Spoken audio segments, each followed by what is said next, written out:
This HelpSeeker's analysis suggests that there is already lots of money in the system, and by their analysis, $14 million a day is spent just to fund Vancouver's social safety net. But there's also an increasing body of evidence that suggests this money isn't being used in a way that best serves the people who need it the most. Despite more talk than ever and more money than ever in the system, it is now bleaker than ever for a growing number of people in places like the downtown east side, but it does impact other neighborhoods in Vancouver as well, and significant concerns in those neighborhoods I previously mentioned. Which is why today I'm releasing the preliminary findings of Vancouver's social safety net, Rebuilding the Broken, a report by the Vancouver Police Department in partnership with HelpSeekers, piggybacking on their report, that examines the city's social safety net and its relationship to public safety. More than $5 billion a year is directed towards Vancouver's social safety net. As explained in the 2-hour technical briefing that you just received, this is a conservative underestimate of the total amount spent, comparable to the entire operating budget of the National Hockey League. Of that, nearly $1.5 billion is directed towards registered charities and nonprofit associations, with a direct mandate to support social issues such as homelessness and poverty.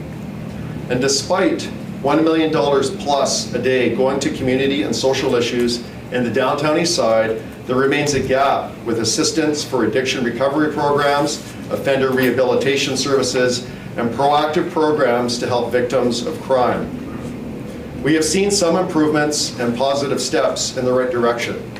However, despite all the money being spent, our research has found a lack of transparency, lack of coordination between agencies, and a lack of accountability from various levels of government to make sure the money is spent on the people who need it the most. We see silos and a piecemeal approach to a system-wide issue. There is no single solution to these complex issues, but we have identified a path forward. This path includes: Number 1, establishment of a steering committee made up of community partners and various levels of government to guide next steps and implement meaningful change. Number 2, creation of a single centralized entity to oversee and coordinate services in the downtown east side. Number 3, the identification and development of proven, effective, and evidence-based community partnerships. Number 4, establishment of a consultative process with community partners to align and evaluate service delivery with key performance indicators and effective outcomes. We use the social impact audit methodology to understand the assets that exist in a community today to support well-being and safety.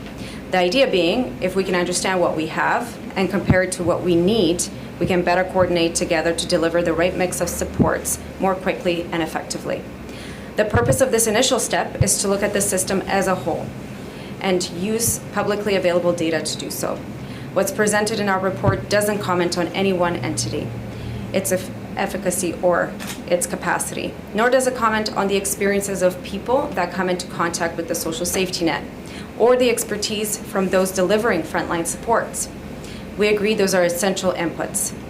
This report is the first of an ideally 2-phase project. It's up to you as a community to decide whether you're getting the outcomes you want for the efforts and investments that are being made, not me. At the same time, I'm aware of the community-wide sadness and anger over the preventable loss of human life through the opioid pandemic. My brother included as one of those deaths in Vancouver 2 years ago. And as well as the rising fear and tensions over safety the public reports.